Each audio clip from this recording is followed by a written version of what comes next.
so today I'm going to show you how I make my mate. Look, I dress all in green for the occasion. I just started a video and I started to speak in Spanish, so I'm going to do this in English. I'm not going to go into what mate is. I can write this down, but it's a plant, it's a tea. And basically you can drink it by boiling the water and putting the mate there, let it steep like any other tea.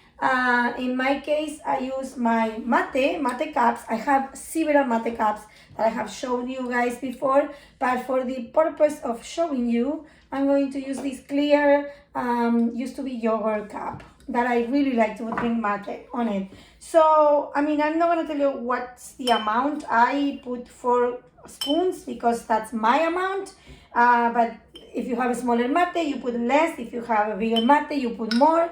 I just realized you guys can't see what I'm doing. Here is the mate. So I put the mate in there. Mate comes with what we call palo, sticks, and without palo. Personally, I like it without palo. This one doesn't have any palo, any sticks, but still it's customary to shake the cup to take the excess powder. I don't do that every day. I'm just showing it to you because if you read somewhere how to brew mate, it's going to tell you to do it. I don't mind this. In fact, I love this, and this has nutrients and really good stuff that you should be drinking it. In fact, the mate I buy sells this like matcha, you know, and you can cook and do different things with it, but I just showed it to you. Then the other secret that people will tell you is to put it a little bit slanted. I have a reflection there, and you can see it like it's slanted on the cup, and there is a reason for it. It's where you're gonna put your straw, bombilla. This is what we call a bombilla. There are different ones. I might show you all of the ones I have after, but not right now. So you put the bombilla there. Ideally, what you're creating is like a space with air, and yes, you're gonna see it on this clear glass how the water goes under, which people who has a different mate never sees. The other important part that most people do, some don't, is to put a little bit of cold water in there, like you will do with coffee. So not to burn it. Water has to be hot, not boil. I know last time I was showing you how I heat up my water here. People were like, herviste el agua. No, I didn't. I turned it off right away. And there are tricks and things you can do if you boil the water. It's not the end of the world. Yes, you can burn yourself, and yes, you will burn your mate. And then the trick is to start pouring the water in a fine stream, so all the mate doesn't get wet at the same time. Oops, making a mess. My handy towel, and then you start drinking. I know everybody in Argentina is gonna be like, oh, that looks like a pool. My point is for people to see it. I'm gonna show you the top. You see the top? Cute, right? And then you just drink it, and then you get those lines that I get around my lips from drinking mate, I think. I don't know. Está buenísimo. Está calentito, está perfecto. Bueno, eso ya se me fue de las manos, ya son como 4 minutos, no sé dónde voy a subir este video. Chao, bye.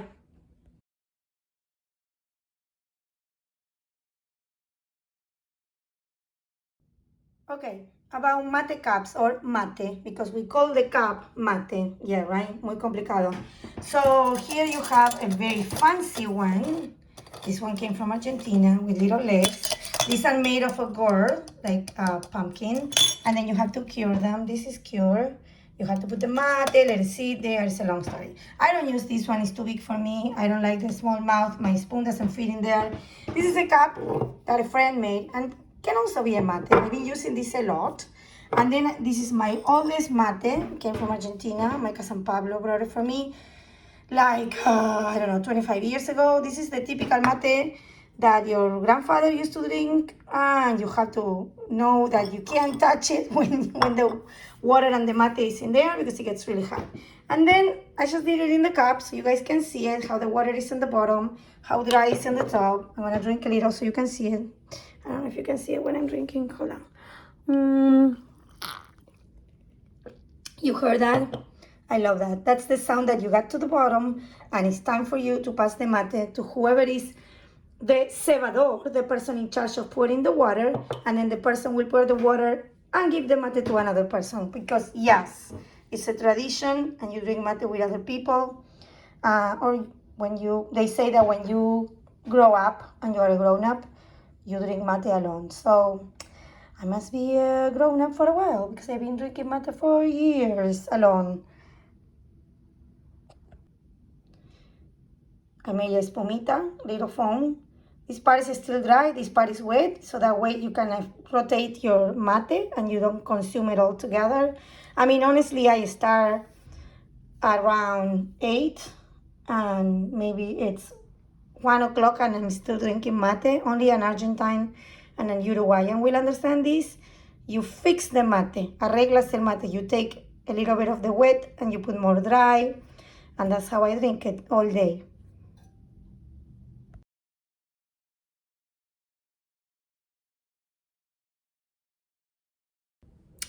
All right, good morning to you, here with the better light. This one is hot. I don't recommend using the glass one. I'm kind of burning my fingers, but that's all right. Just for the video, I don't care. Bye. This is how you drink mate. If you're drinking it alone, it doesn't matter. But if you're drinking it with other people, they're going to start staring at you if you stop and talk like I'm doing. And they will make all sorts of jokes. So you basically, sometimes you have to burn your tongue and drink it because you have to return this cup to the person in charge. But because I drink it alone, I take my sweet time. All right, enjoy. Bye.